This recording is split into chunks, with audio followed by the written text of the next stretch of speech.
everybody, we're here at Dragonwoods Farms. I wanted to show you some very special people. Right here I have Victoria. Hi. She wants to share a lot of her farm and I want to promote as much as I can from her. She's an amazing person. We're going to learn a little bit about her. So we have not lived here very long, and we are in the process of creating a type of regenerative agriculture. We're in the infancy of it, I would say. Tell me what that term means, regenerative agriculture. So with regenerative agriculture, we're trying to put as much of the nutrients back into our soil and let our soils build for themselves with the use of multi-species livestock. And like I said, we're still in the process, so we're still building infrastructure, fencing, sheds, and you know, the ever precious time is needed for everything. And of course we want to experiment a little bit too and follow what our children have as interests, because they play a major role. So you can see one of our turkeys isn't happy because we got a little closer. This is our first year experimenting with turkeys, so we've learned a lot. The eggs were given to us and we incubated them, and 4 have hatched. We have 3 toms and 1 hen. You can see the little guys floating around everywhere, kind of like minnows, are Old English game birds, which are a rare heritage breed. So we also do a lot of work with heritage breeds because we want that genetic diversity that is being lost in some of the industrial agriculture. So the Narragansett turkeys are one, the Old English game birds. We have the Shetland sheep farther back, which we'll take a look at later. Notice you have bunny rabbits. We do have bunny rabbits, and we have ducks. And we do have some Angora rabbits too. They're not outside. Sorry, I don't mean to. No, interrupt. go ahead, interrupt. First off, she's getting ready to flee. Let her. She'll go fly back into the pen when Okay. she's happy. Shouldn't have wore black today. So the first thing that drew me to you was your fiber and stuff Yes. like that. Now, does your Angora rabbits do they get shaved and? Okay, so we just got our first rabbits in March. The kids have paid for them, and we were just learning about Angora rabbits. Okay. So we got satin Angoras in the hopes that I wouldn't have to shave them. So I comb them every week when we clean their trays and stuff. And they do get out for playtime, but the cleaning is happening once a week. They're supposed to blow their coats, it's called, so they lose like chunks, like when your dog loses chunks of fur in the fall. Oh, okay. And then you can spin what you've combed out, or those chunks. Okay. I'm still practicing, so I wouldn't say I'm great at that yet, and I have not attempted to spin it yet. Okay. I'm still learning all that. That's all new. I But know that is the some goal. of it's like extra short, so you got to mix it with regular. Yeah, you got to watch your stuff. staple lengths, and I haven't gotten into the mixing yet. I was just trying to get enough of one product. And the 2 coats between the 2 girls that we bought are very different. So trying to learn how to maintain each one correctly has been its own learning curve for them, because they're very different. So what we're gonna do is we're gonna go look at the sheep. Okay, we'll come this way. We do have a chicken tractor we move around. A chicken tractor. So this is a little one we made. We've been going through different plans, which is where we have lots of wood stacked around, you'll see, because we're trying... Hoarding money, aren't you? No, Yeah. because we're trying to get it into infrastructure. But we'll start it, and then we're like, this isn't going to work, and we take it apart. So we have not been successful with that as well as we would like. Do you want me to close it up? No, it's okay, because the girls are behind their fence. So watch your step, because this is a little higher, because we put the chickens through. This was the last place, and I let them stay here too long.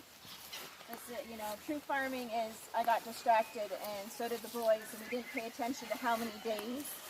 You only want them out about 3 days. The chickens, you don't want The chickens or the sheep. Like, I like to move the chickens every other day. So that they can clean up a place? They clean up a place and you move them before they'll hurt the grass roots. Because you can, if you do it right, the grass will carbon sequester and make the roots bigger and bigger and bigger. And that's what you want to occur. And here I obviously failed. No, you didn't They fail. were definitely there too long. And we're also to the point where I want them out of this back pasture area and to go start in front and move them. But you have to do it slowly or they could get hurt. Hey girls! What are you This up is to? not on, by the way. Okay. Just so Thank goodness. you're okay. I like, because we do keep it most of the time.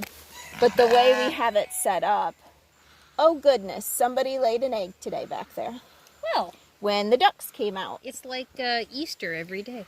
Yes. Although you got to keep tabs of when they're laid. So this is Nutmeg. She's my baby girl. Very loving. She is. Hello, so- Nutmeg. Yeah. So I do shear the girls myself. We do have 2 rams coming and 2 more ewes in another couple weeks. We did have a flock before, so this is not our first time with sheep. So we've learned a lot. It's 13 years we've raised sheep, and we're starting over again since we moved here. It's frustrating that we got to start over. Well, But I'm glad you're keeping with it. yeah, no, we love it, and that was part of why we bought this property. Is we knew we could turn it into what we wanted, because we want a place where you can homestead and be sustainable, but you could also provide a little bit of extra for the community. And this could do it, and we have bought another 10 acres to go with it. Wow. So, So now these are the sheep, right? Yes. Yes. They're sheep, Nigel. Yes, Good yeah. job. yeah, these are Shetland So sheep. proud of you. Oh, they're Shetland sheep. They're Shetland sheep, yep. So Wow. they're a rare breed. When we first started in Shetlands 13 years ago, there were not nearly as many as there are today. So it's really been a good success. Like the Livestock Conservancy, the North American Shetland Sheep Association, they have done, and all the breeders, of course, they've done a great job in spreading them. So this is where you like get all the stuff to do all of your knitting and all of that. Yes, Which is a process. It doesn't just go from sheep to your knitting needles. correct. There's a whole lot more in between. I don't know much about knitting. That's okay. It's And I stabbing. I use a lot of commercial yarn too, don't get me wrong. But this is, this is important to be able to start with the sheep. I've learned how to shear them myself. I'm not the best one out there. Would you say it's sheer fun? No. Each sheep's different. And where is Comfrey? Is there? one right here? Hi. Oh, I thought this was a baby cow. She's hiding back there. She's like, nope. Comfrey is not fun to shear. No. End of conversation. there. Does she run from you? Is she not interested Well, in it? I halter them when we shear. Oh, okay. She's very sensitive. So, very sensitive. So she was very jumpy when we did it. So, and here comes, we're being supervised. By the rooster. Yeah, Yeah. they want to see. They're like, what's going on? Curious birds. Yeah. And the sheep don't mind being in the rain. They don't mind being in the snow. During the winter, we let them come back here all the time. But during the summer, we're rotating with the Electronet fencing because we don't have all of our permanent fencing up. We move them every 1 to 3 days, depending on how they've grazed it down. So this is day 2 here, and it's going to need to be moved tomorrow. And it's raining. Yep. Really? Do you want to take this back over to the tent stand? Yes, absolutely. I want to sit and I want to enjoy the sheep, but there is so much more to learn. Okay, so we're out of the rain. So we're back in these wonderful tents that keep us safe. We're going to have to talk a little loud because the rain's going to be really hard on us. But we wanted to show you what can be done when you peel your sheep. When you shear your sheep, because no harm is done to the animals. So I sheared this off of Cinnamon, which was one of the sheep that we saw in the back pasture. And I skirt as I shear because they are in muck and mud and do their thing, and they poop on themselves, and they're just messy. So anything super dirty, I just immediately get rid of. If I don't think I can salvage it, I just get rid of it at that point in time. It gets set aside. After you're done shearing, you need to skirt, which is this is a skirting table that they're sitting on, which allows the bigger chunks of stuff to go through. You can shake it. This is a little lightly skirted already. Any second cuts you could get rid of. I try not to do second cuts. That's why I shear my sheep myself, because they can be a pain. And then you go through a washing process. How much do you want me to get into that? Get into at least what soap to use. Okay. So you have two options when you're washing a fleece. You can go buy a commercial scour. I like to use the ones that are biodegradable. There's a Kookaburra and a Unicorn Power Scour, and there's several different ones out there. Or one of my favorites would be a Dawn dish soap, because it's easy to find. You know, you use it with a little duckling, it's supposed to be okay for everything. So I have used that successfully for washing, which you do in warmer waters, about 120 degrees. The key is not to shock your fleece, in which case you will felt it and you will crack it. The other method I have tried and I'm not in love with is the suet bath method, where you put your fleece out in a bin in water and you let it do its thing, and the vegetable matter rots. And it's scummy and it smells nasty. You can be successful. That is how I washed this one, I believe. It's been a while since I did it, and I ended up rewashing it because it smelled funny to me. To me, it sounds like you're fermenting your You are. That's exactly what you're doing. You're getting the vegetable matter, the poop, and all that stuff, and you put it in a bin, and you keep it dark, and you let it ferment. And the idea is it breaks down all of that gross stuff. And then you get a lanolin scum on the top, which you kind of got to skim off, and then you got to pull it out and let it dry. alcoholic. Yeah. So there's lots of information on the internet for that, but I am not in love with that method. So there's a lot that goes into sheep peeling. Hold on, she gave me the dirtiest look in the world about peeling your sheep. Don't peel your sheep, folks. Shear your sheep. But I am professional too. Right. Have someone that knows what they're doing. Shear your sheep. Peter will be all over this. Their opinions don't count anyway. So once you've got your fiber washed and dry, you definitely want it dry. If you don't shove it in a bin to store it and you're ready to process it, you can just take chunks of it off, and you'll start with, I know like I don't like that, so I pull pieces I don't like off.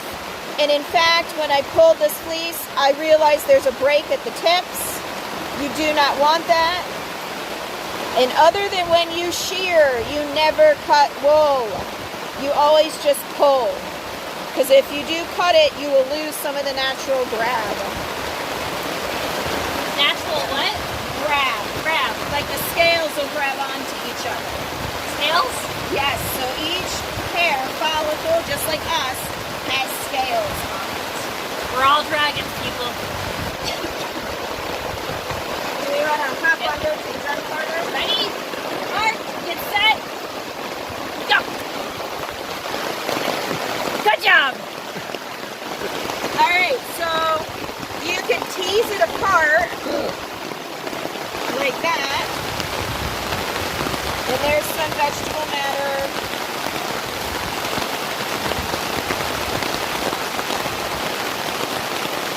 Of course, I picked one that's kind of a pain. This may look fun, but it's painful. Did you have another one? No, they're in the house, actually. So typically there's two of these, And they're bigger. and they're Yeah, they're party about like paddles. this. Yeah. Yep, they're hand cards. They're So called. you'd be doing this for a while. What this machine does in a matter of seconds, in what, 10 times faster at least? Yes. Depending on your patience. Yeah, and this is a flip card, so it's smaller. This is a drum card. And so it'll take the fiber in. And you can, if you look closely, you'll see some of the vegetable matter like pop back up. This one's not bad. I gotta spread that a little bit, sorry.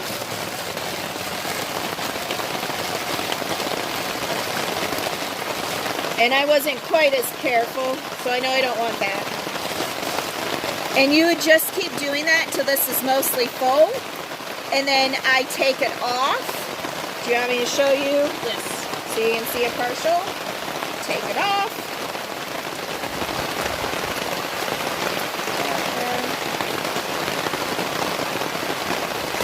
Remember, don't cut it. Right. And don't cut your hands, because these are like medieval torture devices. So this is carding your fiber. There is another method called combing. And then see, you can, and I'm not doing that, I'm trying to be fast, so I would be a little slower if we were. Look at that. And then I generally run it through, you can feel it, at least 3 times. So I separate the bats, and that helps get this stuff out, because nobody wants that stuff when you spin. That's a pain. Forget spinning. The end result when you're in the middle of crocheting or knitting something like, oh, Yeah. there's a leaf in there. Yes. So that is, and you can flip it over and see it looks different on the sides. See how it's all seamed together? Yeah.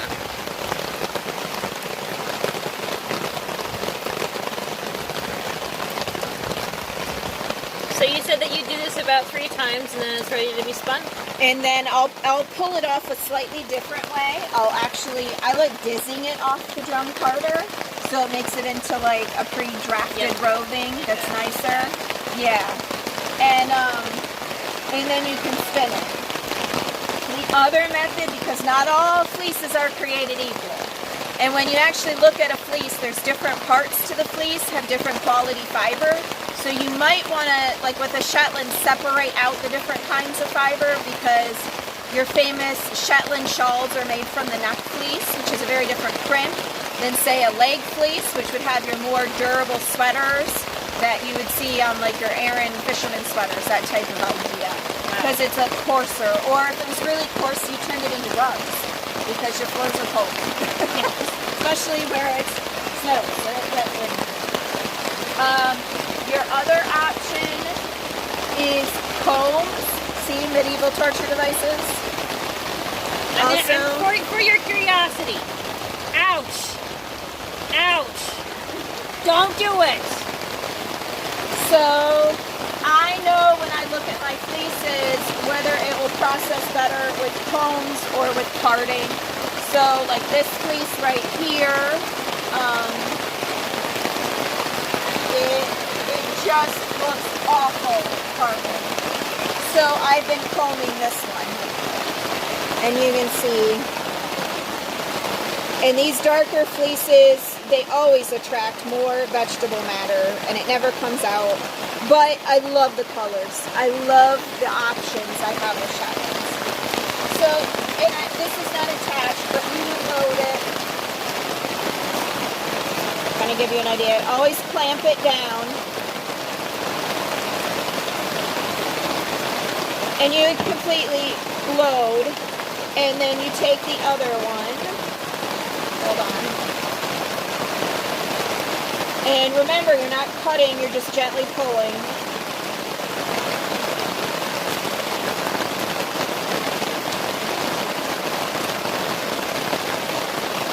And like I said, you'd load it all the way, and then you could comb it out. And I'm holding it because normally when I do this, a full, you'd want it clamped. And so combing takes your fibers and it aligns them, so they're all in a row. And then they cling to each other then, right? Say that They again? cling to each other. No, they actually will slide. So when you card, you know, our fibers are kind of like this, right? When you card, they kind of go like that. You're opening them up. When you comb, you're aligning them. Okay. So they'll slip next to each other. So this works. It's just different processes get you a different end product when you spin. What do you prefer? Do you prefer comb or carded? It depends on the fleece. It What really do you does. prefer to work with? I like both. That's why I do both. I didn't know if one was easier for you than the other. I think now that I'm not a great spinner, but a more advanced spinner, I prefer the combed. But when I teach all my beginner spinners, we start with the carded because it grips more, so it's easier for them to work with. You said that you teach, Yes. so how do people get in touch with you about learning about this wonderful stuff? Probably Facebook is the easiest. I have Dragonwood Ranch and the Knitting Dragon. Dragonwood Ranch is the ranch part more, and then the Knitting Dragon's more the knitting places that I go, the classes, the patterns I design, books I find interesting, anything and everything. And I do teach all over in different areas, different festivals around this area. So I've seen you at the YMCA. I do some kids classes here, and I've been looking for a venue so we can do more kids classes and adult classes. I just haven't found it yet. So Hopefully we can get somebody on the receiving end to help you out. maybe we'll always hope. So, after you card or comb, we can then spin. Do you want me to pull it down? That's up to you. Well, I'm going to okay. hand it to you. Well, we'll just have to rearrange, so we try to stay in the middle. Okay. And then I don't want anybody stabbed. We'll, Yeah, I don't want to be stabbed either. here, will you shove that in? Yeah. Clean up. It's like a bite. Welcome to Wheel of Fortune. I'm Pat Sajak. This is Vanna White. Actually, she's showing me how she does the spinning here. She's way better at it than I am. It's just amazing, this whole entire thing. Can you talk while you're I spinning? can. I can't. No. Actually, some of my better spinning is when I do talk, because then I don't pay attention to what I'm doing. I just do it and don't think about it. Yeah. And then it comes out better. Because I do get stressed, and I'm like, no, that's not turning out the way I want. Yeah, I think that's part of my problem. But you're doing a... Look how it's supposed to be thin and even.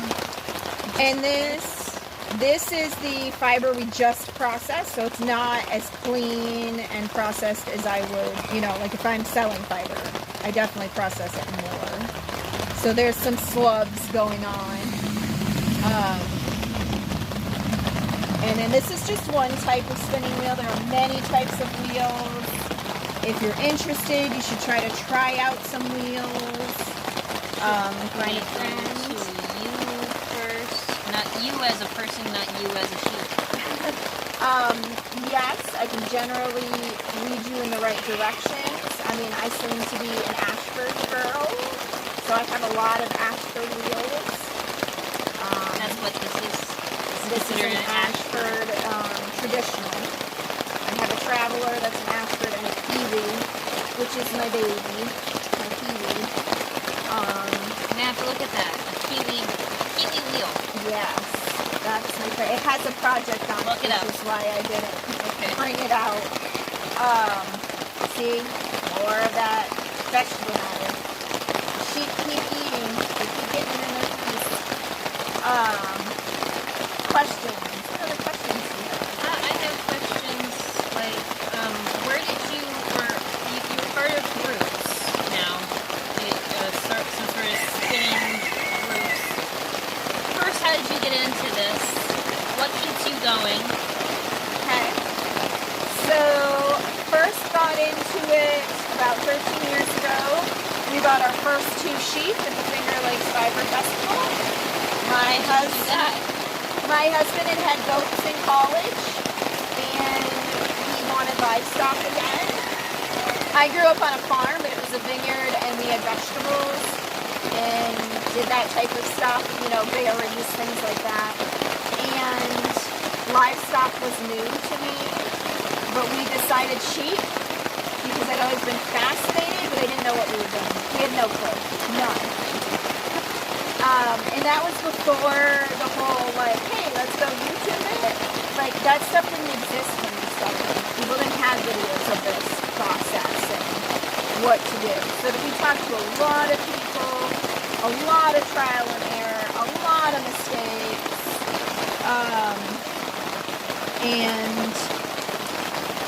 And you just learn and you pick it up. And you keep practice. Everything in life is about practicing. And that is definitely what I would say about this. I would be a better spinner if I practiced more. But, see, I'm getting too short on talking. Well, that's also, you didn't spin it as much as you normally want to. But see, you can back it off.